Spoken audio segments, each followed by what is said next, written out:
অনেক দিন আগের কথা। হরিপুর জঙ্গলে বাস করত এক ন্যাপলা ভূত ও মেছো পেত্নী। ন্যাপলা ভূত ও মেছো পেত্নীকে অনেক পছন্দ করত। মেছো পেত্নীকে দেখলেই ন্যাপলা ভূতের প্রেম জেগে উঠত এবং গান গাইতো। পেতনি চলেছে একা পথে, সঙ্গী নালে দশকিতাতে, রাগ করো না পেতনি সোনা, রাখলে লাগে তোমায় চিলের মতো।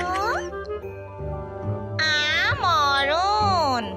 এই নেকলা, তোর ছাগল কণ্ঠে গান শুনতে কান আমার মাথা থেকে আলাদা হয়ে যায়, আর গান গাইলে তোর ঘাড়ে চেপে বসবো। আমি তো তোকে আমার ঘাড়ে নিতে চাই, তুই তো বুঝিস না। এই রাজি হয়ে যা না।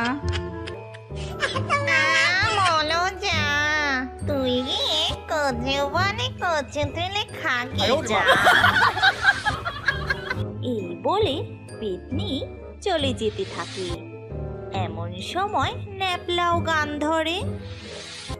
যেও না পেতনি তুমি আমায় একা ছেড়ে, তোমায় নিয়ে বাঁধবো গো এই বাস পরে। ন্যাপলা ভূতের গান শুনে পেত্নী অনেক রেগে যায়। সে তাড়াতাড়ি গিয়ে তার বাবাকে সব বলে দেয়। সব শুনে পেত্নীর বাবা বলে, কে এত বড় সাহস ন্যাপলার আমার একমাত্র সুন্দর মেয়েকে টিচিং করে? চল তো, কোথায় ন্যাপলা দেখি, আয় আমার সাথে।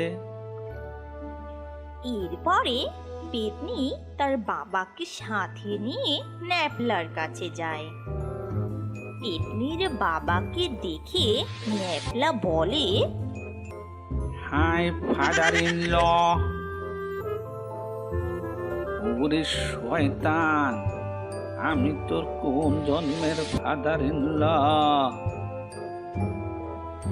মেয়েকে দিলেই তো হয়ে যা। তুই কি এমন কাজ করিস যে আমার এমন রূপবতী মেয়ে তোর কাছে দিয়ে দেব? তোমার মেয়েকে আমার হাতে তুলে দিয়ে পটল তুললেই তো আমি তোমার সব দেখাশোনা করব।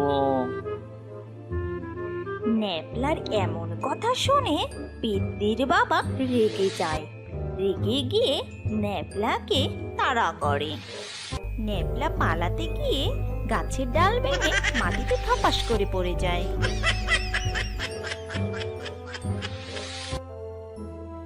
ছোট্ট বন্ধুরা, যদি গল্পটি ভালো লেগে থাকে তাহলে লাইক, কমেন্ট, শেয়ার করো।